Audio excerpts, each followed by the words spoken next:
Viral mobil pengangkut kotak makan bergizi gratis mogok di tengah jalan saat mendistribusikan MBG ke salah satu sekolah di Bangkalan, Jawa Timur.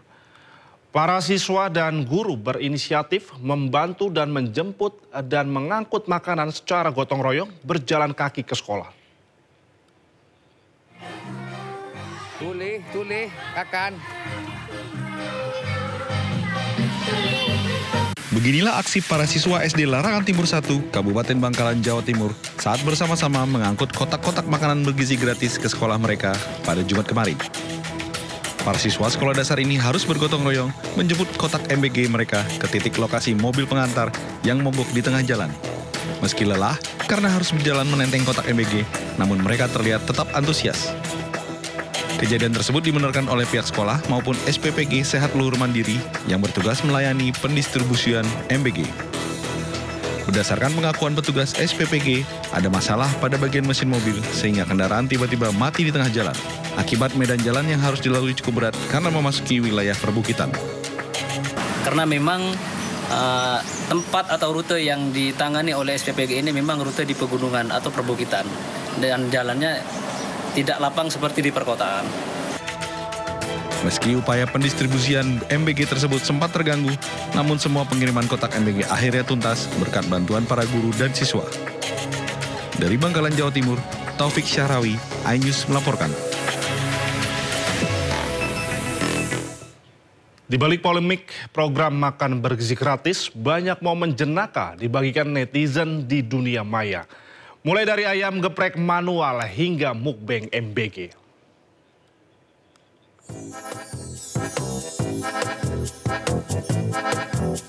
Video viral ini merekam sekelompok pelajar menerima makan bergizi gratis dengan menu ayam geprek.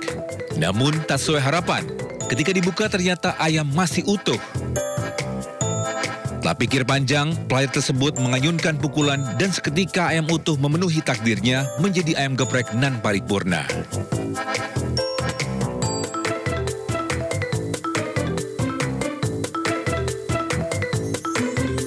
Di video viral lainnya, menu ayam goreng yang datang ke kelas mereka sudah terlanjur lemas. Namun mereka tetap menerima dengan ikhlas. Tak banyak komplain, penggorengan dipanaskan, minyak dituangkan, dan ayam goreng kriuk lagi. Sementara itu di video viral lainnya, tak ingin menu makan bergizi gratis terbuang sia-sia. Seorang siswa dengan penuh semangat menampung makanan teman-teman mereka. Beragam komentar datang dari netizen. Ada yang menyebut mukbang MBG, sedangkan yang lain berkomentar positif daripada dibuang mending dimakan.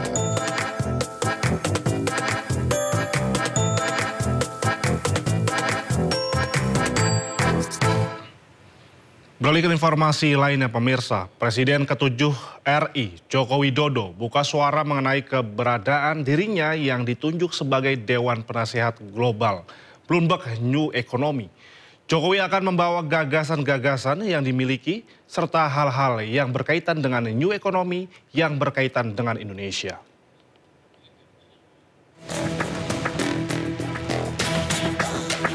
Presiden ke-7 Republik Indonesia Joko Widodo bergabung sebagai anggota Dewan Penasihat Bloomberg New Economy. Penunjukan Jokowi ke dalam jajaran Dewan Penasihat dilakukan pada April 2025 bersamaan dengan pembentukan jajaran penasihat baru lembaga tersebut. Jokowi pun buka suara mengenai keberadaan dirinya yang ditunjuk sebagai Dewan Penasihat Global Bloomberg New Economy. Jokowi akan membawa gagasan-gagasan yang dimiliki serta hal-hal yang berkaitan dengan New Economy yang berkaitan dengan Indonesia. Pihaknya juga akan menyuarakan mengenai negara-negara berkembang.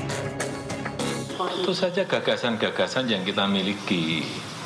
Kemudian hal-hal yang berkaitan dengan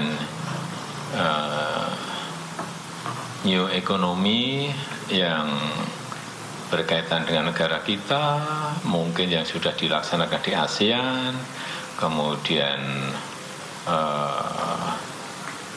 yang dilaksanakan ke negara lain yang mungkin bagus untuk juga dilaksanakan di semua negara. Utamanya kita ingin menyuarakan negara-negara berkembang. Siap. Tapi ke depan saya kira real-time intelligence, future intelligence, competitive intelligence.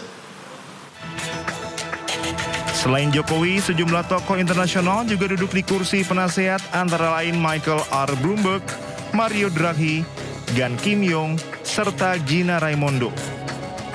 Dari Solo, Jawa Tengah, Septiantoro Anyus melaporkan. Badan Komunikasi Pemerintah mengungkapkan sebanyak 45% bantuan sosial program Keluarga Harapan atau PKH dan sembako dinyatakan tidak tepat sasaran. Nilai penyaluran yang tidak tepat sasaran tersebut tidak tanggung-tanggung, setara dengan 14 hingga 17 triliun rupiah. Badan Komunikasi Pemerintah Republik Indonesia melalui akun resmi Instagramnya mengungkapkan bahwa sebanyak 45% bantuan sosial atau bansos program Keluarga Harapan atau PKH dan sembako dinyatakan tidak tepat sasaran. Nilainya mencapai 14 hingga 17 triliun rupiah. Berdasarkan hasil pemutakhiran data Tunggal Sosial Ekonomi Nasional atau DTSEN oleh Badan Pusat Statistik, ditemukan keluarga penerima manfaat atau KPM yang tidak layak menerima bansos sebanyak 616.367 KPM PKH. Sedangkan untuk sembako tercatat sebanyak 1.286.000 KPM sembako. Anggaran besar bansos yang tidak tepat sasaran ini sangat merugikan negara. Terlebih lagi, nilainya cukup tinggi, diprediksi mencapai 17 triliun rupiah. Untuk itu, salah satu langkah yang dilakukan pemerintah yaitu melalui program pilot digitalisasi perlindungan sosial yang didukung oleh pemutakhiran identitas kependudukan digital atau IKD untuk memperkuat verifikasi data penerima. Diharapkan kedepannya proses penyaluran bansos dapat dipantau secara transparan, aman, dan akuntabel. Selain itu, digitalisasi bansos diharapkan mampu mendorong pemberantasan kemiskinan lebih tepat sasaran sekaligus memberikan perlindungan sosial yang lebih baik bagi masyarakat miskin dan rentan.